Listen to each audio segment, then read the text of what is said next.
Hey guys, what's up and welcome back to my channel. So quick disclaimer, I realize I'm not in my usual casual getup. There's a reason I look like half of a figure skater right now, and it's because this bodysuit was impossible to put on. I needed assistance with the zipping up. I still need to take the cosplay pictures, so until the cosplay pictures are done, I cannot take this off. This is where we're at. I came across something on Twitter that I truly was not expecting, and I kind of feel stupid now for not expecting it. So let's talk about why Julia feels stupid today. Chapter 500,000,000. Okay, so there's this article that came out back in February of 2023, so I'm kind of surprised that I haven't come across it before. Regardless, it's titled, Rihanna's Savage X Fenty scores worse than SheIn in ethical practices. If you guys don't know, SheIn is notorious for extremely unethical practices.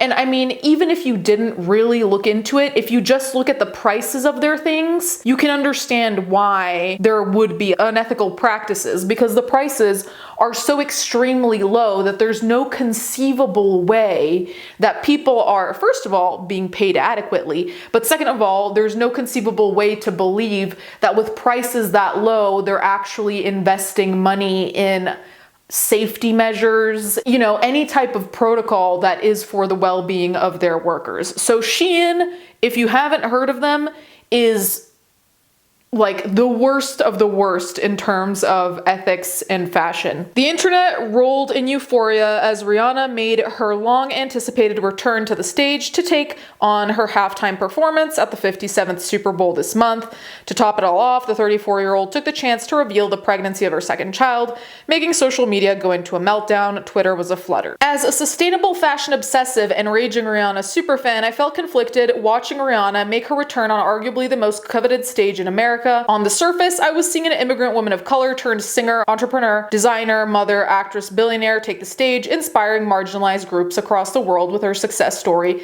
and entertainer appeal. However, looking more closely at the companies Rihanna has founded to elevate to this coveted icon status, I became aware of some less pleasant truths, including the abysmal presence of ethics in the operations of these very companies that made Rihanna the wealth and power symbol that she is today. FYI, I'm the kind of person who receives Rihanna birthday cards, so writing a critical piece on the famed woman and her business ventures has never been at the top of my list, but affecting real change in the industry means holding the brands we love to account, and those owned by our favorite celebrities are no exception, so let's talk about it. A revolution in lingerie. Rihanna's 7-year hiatus from producing new music has been fruitful to say the least. Now officially a billionaire, her business ventures in the fashion world have included perhaps her most known brand, Savage X Fenty, that's going to be referred to as SXF. SXF has disrupted the industry, showing its competitors how inclusive and diverse a lingerie company can and should be. Age, gender, abilities, size, race, Rihanna's lingerie lifestyle brand Savage X Fenty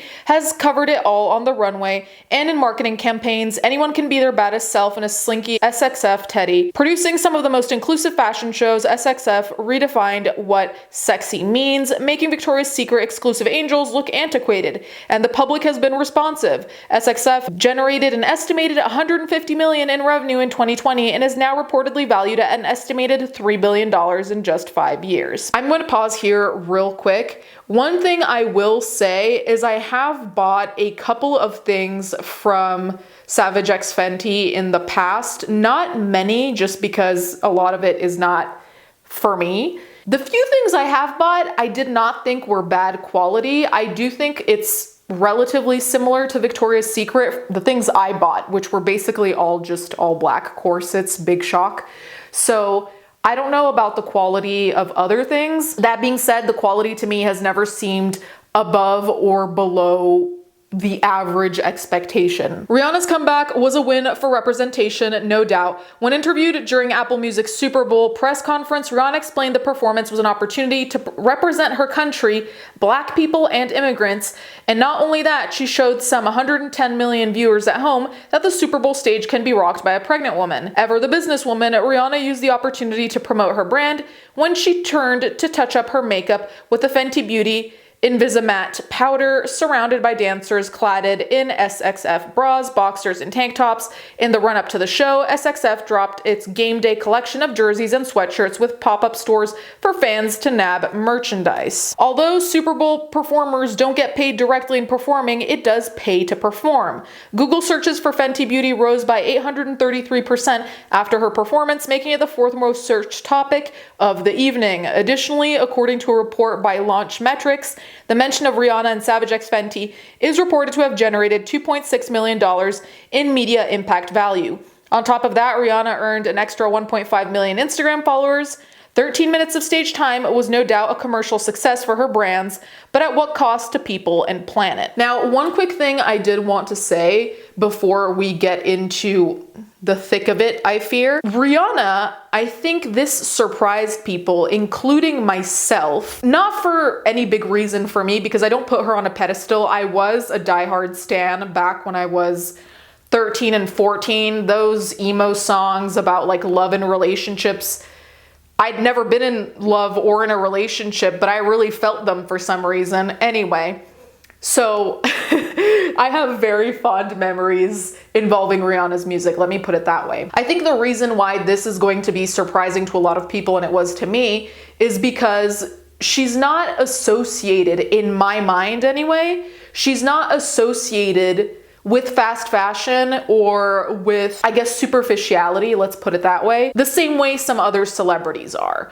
Like, you know, obviously some of the most notorious ones are the Kardashians, right? Like for me, immediately, when I think of the Kardashians, I think not only of controversy, but of lack of ethics. With Rihanna, it's not that way, and it might also be because she stays essentially out of the paparazzi type shit. Like I don't see gossip about her online. I don't see anything. So it might also be because she's not in that type of negative limelight that we just assume that there's a higher level of ethics than there actually is. That's just my little take. I could be wrong. If you guys like Rihanna and you're surprised by this, let me know why you think that is. Because honestly, I have extremely low standards for most celebrities just because of history. Everything we've seen so far is that most celebrities are depraved fucking lunatics. So I don't really have high standards, but this was surprising even to me, which I'm surprised that I was surprised. A savage scorecard. SXF is among the lowest ranking companies on Remake's 2022 Fashion Accountability Report, scoring a meager 4 points out of a possible 150. Jesus Christ. Demonstrating an utter lack of transparency and accountability in all of the assessment categories. For context, the average score of the 58 companies analyzed on the report was 14, even with ultra-fast fashion brand SheIn outranking SXF. Remake's scorecard for the brand concludes that the company blatantly disregards industry standards when it comes to social and environmental disclosures, merely noting on its website that its products are quote-unquote imported. The company doesn't report on its carbon emissions or indicate any carbon reduction targets. Most of its products use oil-based synthetic materials, and the brand has set no clear targets to move away from those materials. Alarmingly, SFX lacks even a supplier code of conduct to define guidelines for assessing factories' compliance with international labor standards, especially in regard to workers' health and safety. This disconnect is striking. We see a brand profiting from using feminism and inclusivity as core elements of its marketing and branding strategies, while at the same time neglecting to put in place basic safeguards to protect workers in its supply chain, 80% of whom are women. See, now, one thing I do wonder is which companies were the other companies out of like the 58 that were checked, and I wonder which company got the highest score, because still scoring 14 points out of 150 is pretty fucking bad. So I'm wondering who is the best out of the roundup and why that is. Like, what do they have in terms of, I guess, the bare minimum? Because here we are realistically talking about the bare minimum. Because one quick thing I am going to say about fast fashion is that a lot of the mentality I see towards fast fashion is very black and white.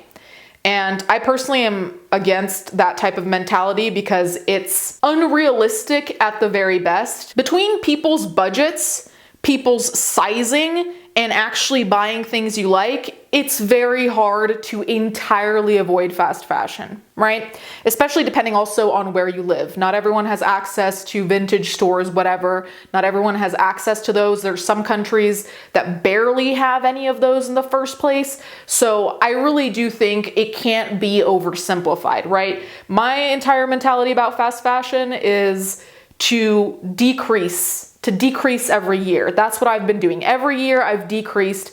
This past year I've decreased drastically how much fast fashion I buy. I still buy some realistically because between my size and things I like, vintage stores here have size zeros. Like I am 8 sizes away from fitting into any of that, which often is not even stuff I really like, and that is like strangely overpriced. I'm talking like $50 for a t-shirt. Like what is that? Anyway, SXF did pick up some points with regard to diversity and was one of only 6 companies assessed, which demonstrated that they have somewhat diverse boards that reflect the regions in which they operate, considering SXF brands itself as a celebration of fearlessness, confidence, and inclusivity. This should be a given. On the plus side, Rihanna's philanthropic arm, the Clara and Lionel Foundation, prioritizes climate justice as one of its focus areas, pledging to fund $15 million to 18 organizations on the front lines of climate justice with the aim of supporting communities which bear the brunt of climate change.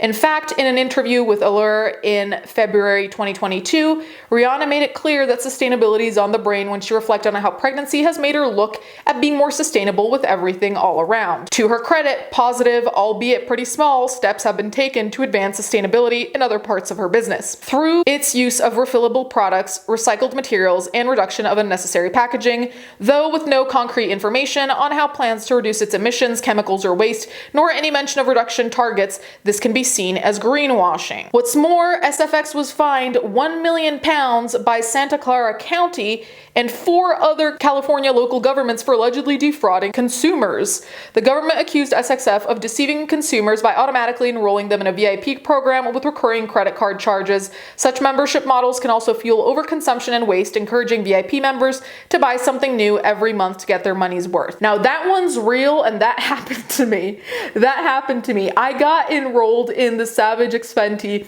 VIP thing once, and almost again a second time because I bought something and I somehow almost got automatically enrolled. Now, the first time it might have been my fault for the sake of transparency. That being said, it's kind of hard, unless the system is a little bit rigged, for you to casually, randomly, by mistake, sign up for a VIP program. Specifically because I sign up for literally no subscriptions ever. I do not have that type of commitment with any store.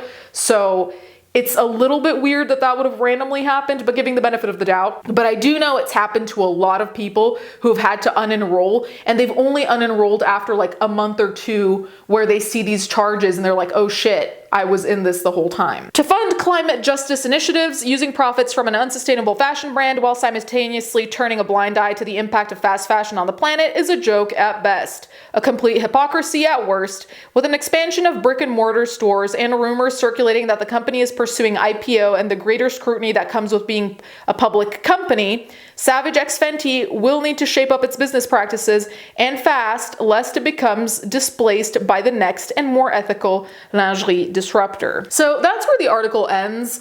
Now, I'm kind of curious as to how the rating occurred. I really wish that would have been included in the article, how they scored these points out of 150. I would like to know the categories or the criteria, how many points are in each category. I would like all the detail. I would like the grading rubric. Where is the grading rubric? Because some things I think are the bare minimum and necessary, and then there are some things that I feel like are extras, are pluses, and are obviously beneficial but are not necessary to qualify as an ethical brand. Does that make sense? So I kind of wonder how it is that this score was calculated. I would also like to see about the other brands included. I wish they'd done more of a compare and contrast with SheIn, of where SheIn outscored Savage X Fenty in bigger detail, because that is a big claim to make, specifically because SheIn has such a shit fucking reputation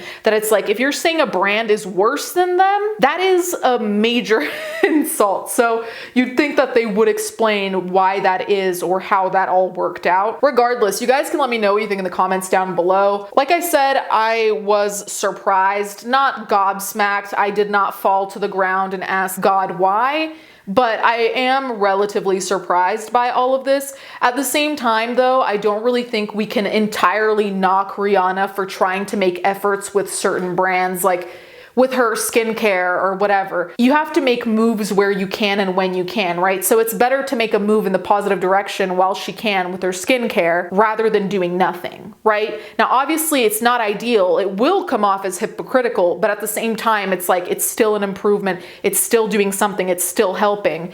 And actually, funnily enough, in my class that I'm gonna have the day that this goes live, we were talking about like climate change crisis and like the oceans and shit.